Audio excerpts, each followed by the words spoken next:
Hello, everyone. Welcome to Talking Logistics, where we have conversations with thought leaders and newsmakers in the supply chain logistics industry. It's my great pleasure to welcome to the program Doug Surrett, who's Chief Product Strategist at BluJay Solutions. And today we're going to talk about four major influences on supply chains for 2019. Now, one of the things that defines supply chain management is the rapid pace of change that's happening across virtually all dimensions. The competitive landscape, regulations, technology, and so forth. So keeping a pulse on these trends and changes is, more important than ever in order to make sure that you're as prepared as possible to, navigate through whatever whatever the future holds, not in the months and years ahead here. So in today's program, we're going to talk about some of these trends, and it's great to have Doug on the program to share his insights and advice on these trends. So Doug, welcome back to the program. Thank you, Adrian. It's good to be back with you. Always enjoy these. Yeah, no, that's great. And, we're, it's hard to believe that 2019 is, around the corner here. So, it's a good timing to kind of start looking ahead and looking at some of these things and how they might impact, the operations of companies. So let's start with a topic that really has dominated the headlines this year. And that is all of the changes that are impacting, global supply chains, everything from new tariffs to new trade agreements to, Brexit, which is kind of back in the headlines again, recently. I mean, how are these changes, impacting, the companies that you're, working with, and kind of what's the outlook for 2019 with regards to global trade? Yeah, good question. So we have customers that are all over the world, and customers in the U.S., for example, that are impacted by the tariffs, on again, off again, kind of dynamic, which is always interesting. We've got a good number of customers in the UK that are trying to figure out what does Brexit mean and how does it impact them, and we have customers that are EU clients who are not in the UK but are shipping to the UK, and they're also struggling with some of these same things. And let's maybe just talk about Brexit just for a moment, just to give you some statistics. Depending on the final sort of outcome of the Brexit negotiations, it could be quite simple or it could be quite difficult for traders. And the sort of quite difficult scenario today, the HMRC, which is the UK's revenue ministry, if you will, has essentially estimated that if there is what we like to think of as a hard Brexit, there's almost 200,000 companies in the UK alone that will have to start submitting declarations that today don't have to submit declarations. And when you look at other countries that are heavy trading partners with the UK, there's similar kinds of numbers. So if you're a Dutch company, for example, shipping goods into the UK, today there's a whole swath of that commerce that's not subject to declarations that tomorrow would be if Brexit is indeed a hard Brexit. So our customers are really anxious to understand what is the final form of Brexit going to be, because it has a significant material impact on what they have to do. The UK government has finally, I would say, recognized this and effectively has set aside money for industry to start investing in technology solutions to help them facilitate the declaration process, because they recognize that they don't have the manpower even to handle, let's say, the non-automated means of submitting declarations. And just for viewers of this session, you don't have to use a solution in the UK to submit a declaration, but what effectively you can do is send the information to UK Customs, and they'll key it in for you. And they clearly don't want to be keying in, 200,000 companies' customs declarations tomorrow. So they're incentivizing the industry by way of sort of financial aid, if you will, to invest in technology. And that's starting to that news is starting to get out there for customers. But it's a big area of concern, quite honestly. And ultimately, at the end of the day, it's a responsibility of companies like BluJay to be prepared for either scenario, no matter which way it goes. But it has a very real impact on the trading community. In the U.S., of course, we're in a little different situation. We're not maybe facing kind of the significant, let's say, cliff that a Brexit kind of scenario presents, but we have the same kind of dynamic with, and we went through this with the tariffs for example, the steel tariffs and the new tariffs in Turkey and the changes to the NAFTA agreements and so on. all of those things have to be reacted to fairly quickly with any kind of a technology solution, so that the customers that are using those solutions aren't in a position now of being in violation of U.S. law as soon as those changes are enacted. So so for customers of BluJay, they're getting these regular updates and they're okay. But you have to be on a good technology platform that is maintaining and actively monitoring all of these changes in real time and getting them into the software so that the customers are taken care of. The Turkish tariff scenario is one that's particularly interesting for us. We had those literally updated the next day, and so all of our customers were in really good shape. But again, it's recognizing that if you don't have some kind of a technology solution, you have to really be on top of these changes, and you as an organization, you have to be able to react very, very quickly and disseminate that requirement to all of the individuals that are responsible for making these these shipments in compliance with the regulations. So it's a challenge. I like to think that a good software solution and good software provider can help mitigate a lot of that. At the end of the day, though, you still have to know what's going on, and even the best tool in the hands of the wrong person isn't really going to help that person very much. So you clearly have to stay up on the changes, but at the same time, it's really important to be partnered with a good technology provider who makes sure at least that the logic is up to date as soon as those changes are enacted. So we see a lot of fear and uncertainty, quite honestly. I would say primarily in the UK market and EU around what is the final Brexit package going to look like. And so we're obviously doing our best to assure customers that at least if you're working with us today, you're going to be in good shape. If you're not working with us, make sure that whoever you're working with is on top of the changes and moving forward. And then just for good measure, in the UK, the UK government has also decided to swap out the back-end system or replace an old system, let's say, that is the back end of their current customs platform. And so, while Brexit is happening, they're also, trying to swap out the engine of the aircraft, which has made it quite interesting for those people in the UK. So lots of challenges. And again, it's important to make sure that you're partnered with somebody that is set up and equipped to handle those and can adapt to them in real time. Yeah, I mean, I think, and I think Brexit is a good example, as you talked about. I mean, I think what I hear a lot from companies is, there's just a lot of uncertainty right now, whether it's with Brexit, whether it's with, what's going to happen with the China tariffs, here with the US and what's happening there. And that continues to escalate in many ways, or what's going to happen with, the new NAFTA agreement, which I guess is now USMCA. But the bottom line is that it's very hard for companies to make, decisions, whether with sourcing decisions or how they're going to set up, their, the operating systems, if you will, to react to these things until there's some certainty one way or another.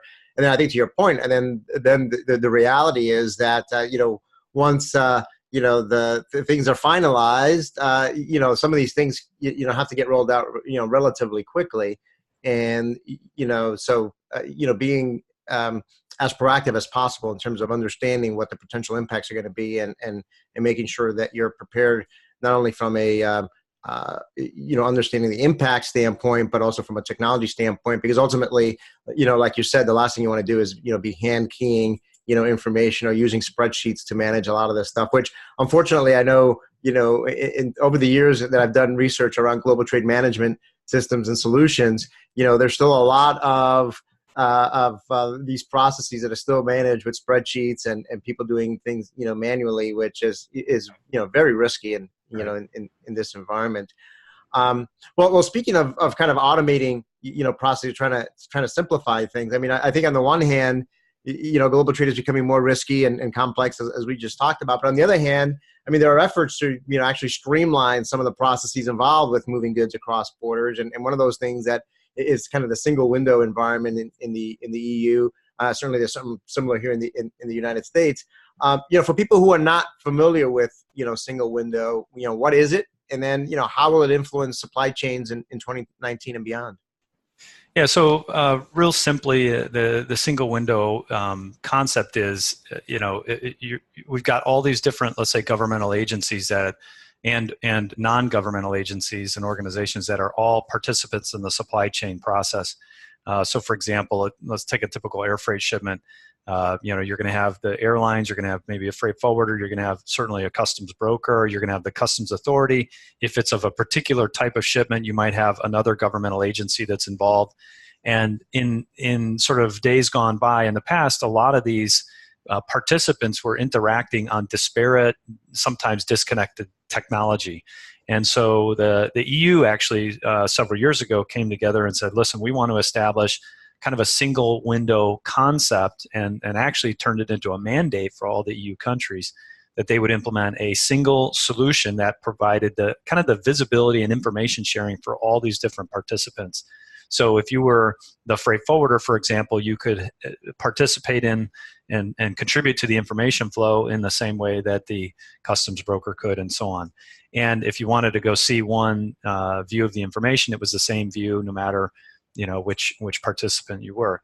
And then other processes would spawn off of that. Like, for instance, if you needed to go obtain a particular governmental license to do a certain import or export, you could go to this kind of single window and also start to participate in these services to request licenses and have them granted and that sort of thing. So the idea was really meant to be kind of a one-stop shop for all of the trade community and the customs community and everybody else to come together and share information. Now, what that has meant, though, is that a lot of the back-end software solutions that are used by the various governmental organizations now also need to be replaced.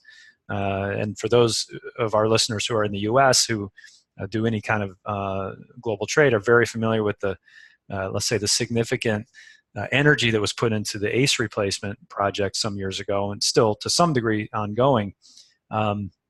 And what has been the outcome of that, of course, is one by one, these sort of little one-off silo applications have been shut down, and everything has been moving into the single platform. So you have that same kind of thing happening in Europe. It's actually also starting to happen throughout Asia as well.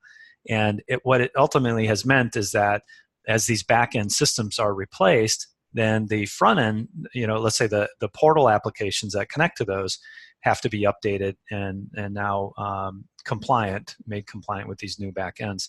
And then one of the other dynamics that's come out of that is just in the EU in particular, the sort of the old legacy customs applications were heavily built around the EDIFACT EDI message framework.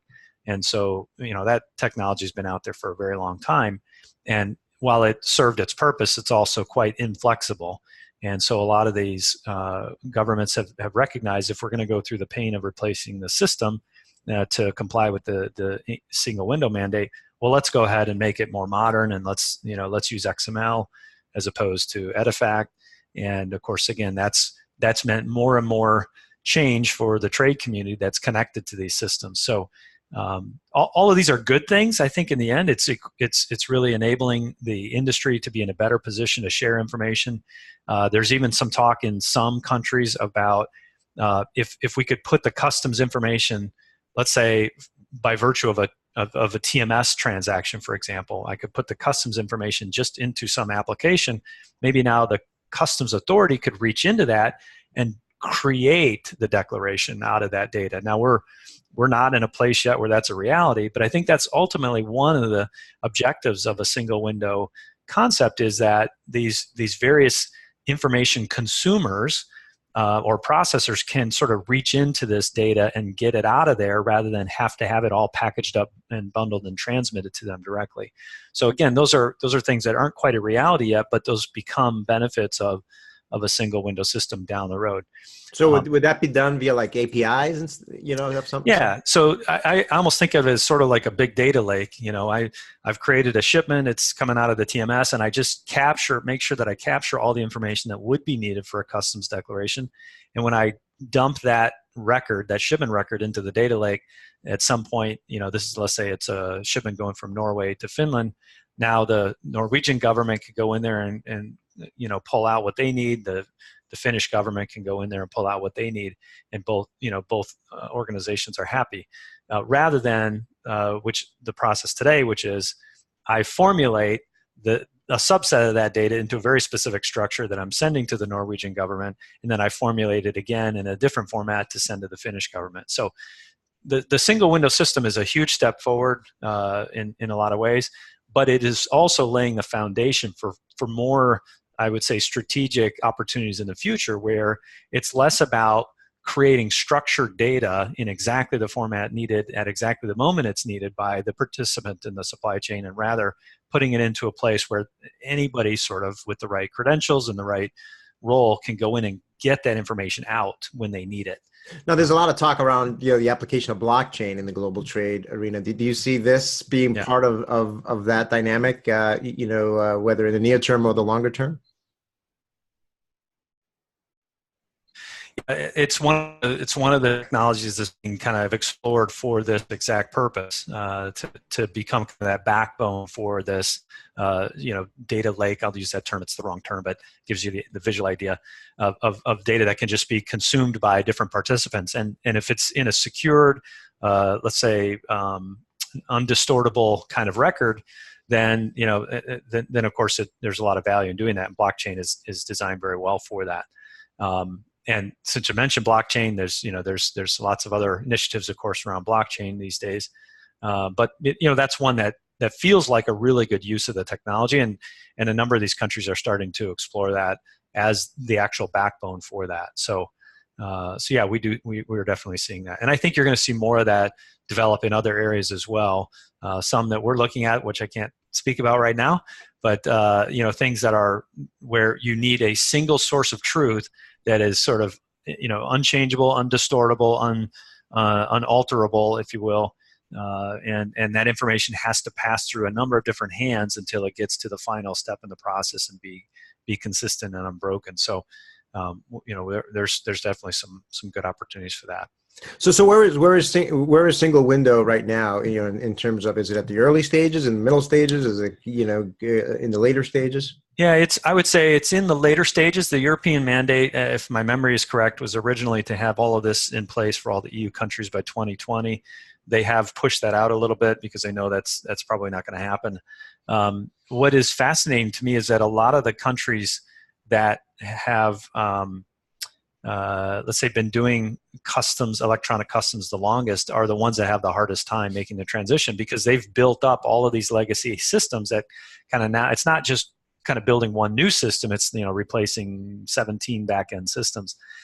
So let's say the younger members of the EU in many ways have had an easier time complying with the single window mandate because they're starting from nothing or from something very, very simple, and now instituting the single window solution all at one time. So, but virtually every country in Europe is either in the process of implementing it or having just completed it. So, and again, it's for us as a company that's very involved in a lot of these different customs regimes. It's something we have to deal with. We just did a big project for the Netherlands, for example.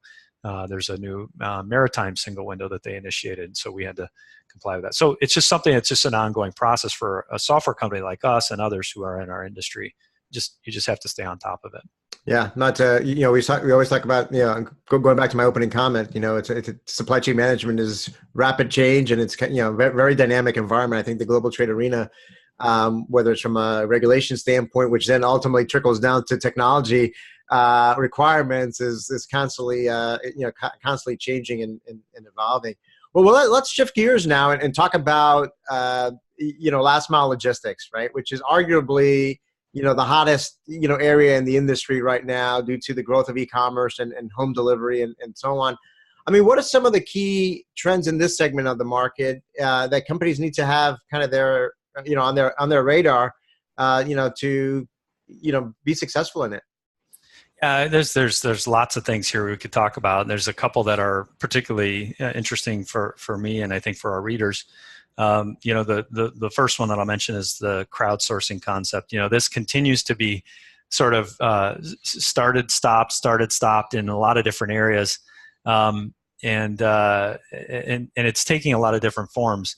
But the reality is there are literally hundreds now of little sort of crowdsourced last mile home delivery organizations. I mean, I think every other month I see a new food delivery service that's available now, and it's just an example of a form of last mile logistics, bringing food to my door kind of thing. So I think the crowdsourcing is really an interesting concept, and again, I think there's a degree to which the industry is starting to experiment with things and try to figure them out. And I think what my own personal feeling is that you're going to see us settle into kind of a two camp kind of place. One is the larger retailers, for example, will develop their own kind of last mile crowdsourced networks, and maybe they include employees coming to and from work, or other, other real common transportation routes that they know they can rely on, and those will be centered around, where the retail stores are located, obviously. And I think you're going to see more and more of those, and we are already seeing some of those, and but I think you're going to continue to see more of those, particularly as these companies start to realize that the standard, brick and mortar business is just a really difficult business model to be successful in if that's your only business model. And so I think more and more shifting to let the store inventory become part of my e-commerce fulfillment model, and therefore now I need to have a delivery mechanism to accommodate orders that are being sourced out of those retail locations. So I think that's one. The second one is you will, I think, eventually we'll start to see a handful of companies really emerge as the crowdsourcing companies. Sort of the brand recognition and the market recognition that Uber has in the let's say the crowdsourced taxi space. I think you're going to see a handful of companies really become the sort of the Uber-esque crowdsourcing solutions for last mile delivery. So I think we're going to see those two things kind of emerge more clearly. Today, I think it's a little bit of everything all over the place, and things are tried and shut down and restarted, and you're still going to see some of that. But I think my feeling is it's going to really emerge in kind of those two camps. Now, have you seen anyone from a TMS standpoint saying, "Hey, I want to plug into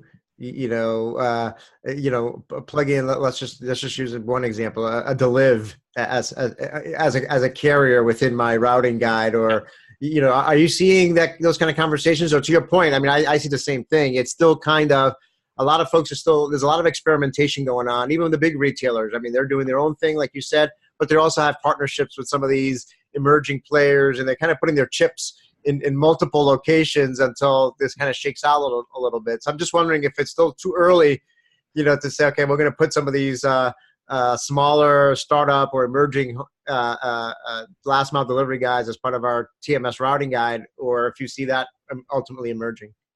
Yeah, I think it is still early. I mean, we I don't know if you knew this when you asked the question, but we have worked with Deliv and have added them into our solution, actually even into our parcel solution for that reason, because we knew there was companies that wanted to use them as effectively a parcel carrier.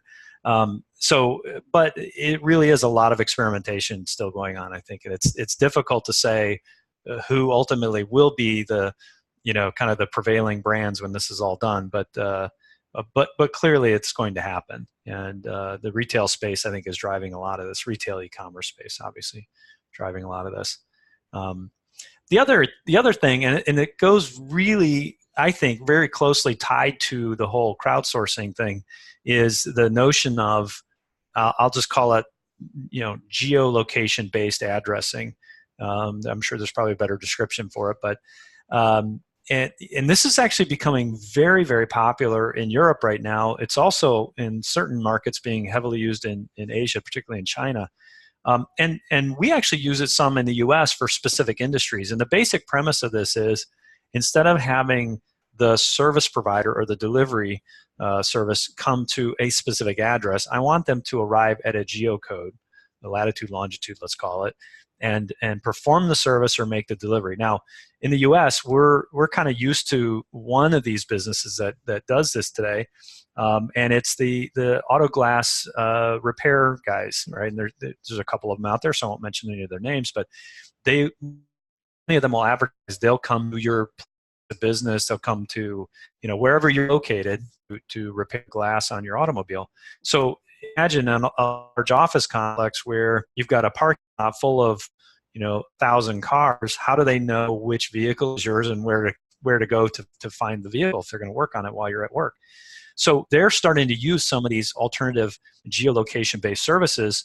And the premise is I basically claim or identify a latitude, longitude as the location, and then I expose that information to the service provider, and now all they have to do is reference that same set of geocoordinates, and they know exactly where to make my delivery or to perform the service, in this case, maybe the auto glass repair. There's a couple of these providers that have started to pop up. Lockpin is one. We've done some work with them. What 3 Words is another one. Very interesting. And a lot of there's more. So I don't mean to do disservice to those I didn't mention, but a lot of them are being driven by little startups, primarily in the European market. And I think this is one major trend that is going to totally change the way we think of logistics today. One example of this, and I don't know if they're using any of these specific providers, but Domino's Pizza, and I'll just mention them. If you've noticed any of their commercials recently, they've been talking a lot about, we can deliver your pizza wherever you are. So you see the guy in the commercial, he's running through a park and, he's handing pizza to somebody who's sitting in the park. And that idea that I can be anywhere and I can have my delivery brought to me and not be tied to an address, my home, my office, my, whatever, is really, really fundamentally changing the industry. And it has a big impact on companies like us and those who use our technology, because it means all the traditional ways that we thought about route optimization and all of this, all relied on some kind of an address. And now, the industry is moving away from addressing.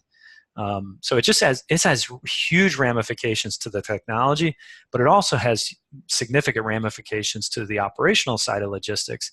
Delivering a pizza in a park requires completely different equipment than, for example, delivering a pizza or a pallet of pizzas to a distribution center. So, just the logistical side of it is going to obviously have to change along with it. But again, I think it's really tied to the whole crowdsourcing last mile thing, because as more and more people want that flexibility around what time of day they get the order, delivered, where they're going to be is just the secondary or the very natural kind of counterpart to that.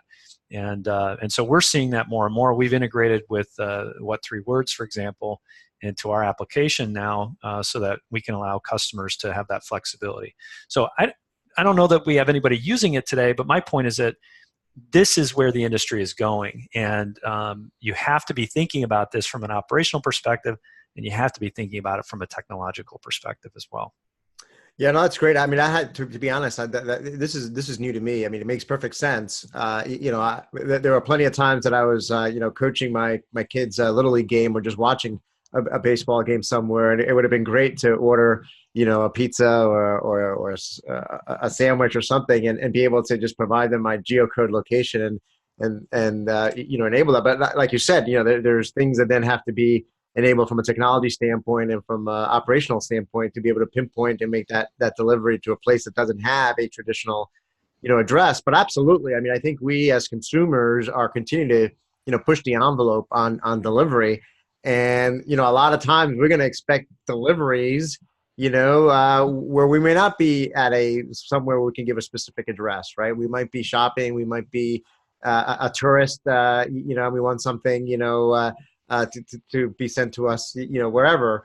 So I think, I may steal this one for my predictions for next year, because I think this is very thought provoking. I think something that does have, ramifications from an operational standpoint, and obviously from a technology standpoint, particularly, TMS solutions, like you said, when you think about how do you do route optimization, traditionally it's been, you plug in addresses and now you're kind of doing it with, if the world is moving in this direction, it's going to have to be a different approach.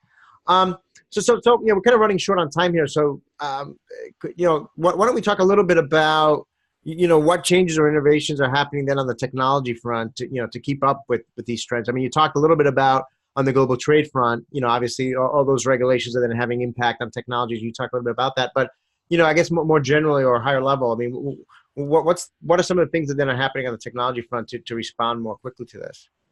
Yeah, I think one of the biggest concepts that is really changing the way software companies like BluJay and others approach the market is much more of a focus around, to use an old term, componentization or containerization is kind of a new way to think about it in today's technology.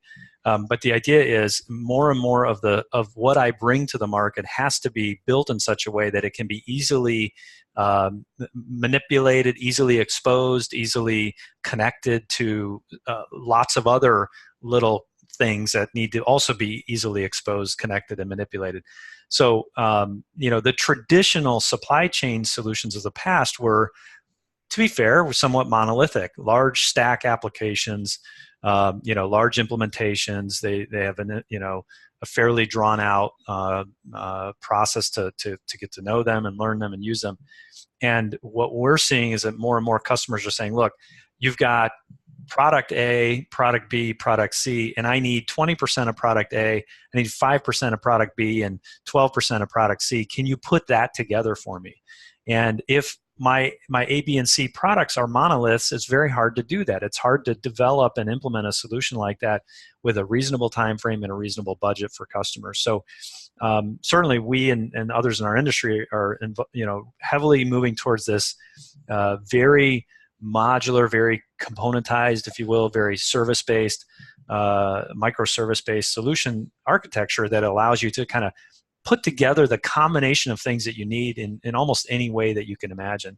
So the reality is, as smart as I like to think we are as a company and others in our industry, we're going to have customers tomorrow who ask for things that we've never thought about. It's just the way it is. And we welcome that. We don't want our, let's say, architecture to get in the way of responding to those requests when they come in. So I think the best thing for the industry at a very high level is to move heavily in that direction, because the reality is those monolithic applications of the past, it's not what people want or need, frankly. And those monoliths will just get in the way of providing the real solutions that customers require. So.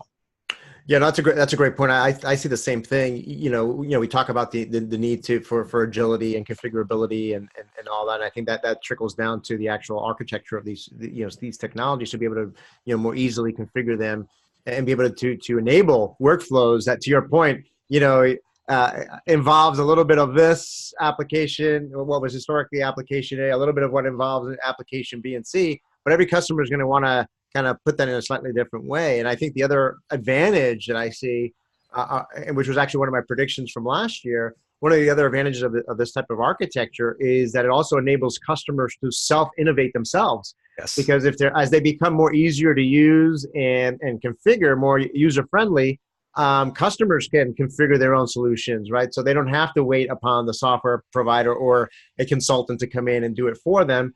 They can have people in-house without having to have, PhDs in IT and all that, do this as well. So I think that balance between, continuous innovation on the part of the technology providers, because that's always a must, but also giving the customers the tools and the capabilities to self-innovate, with these and create their own workflows with the tools that you provide them. So.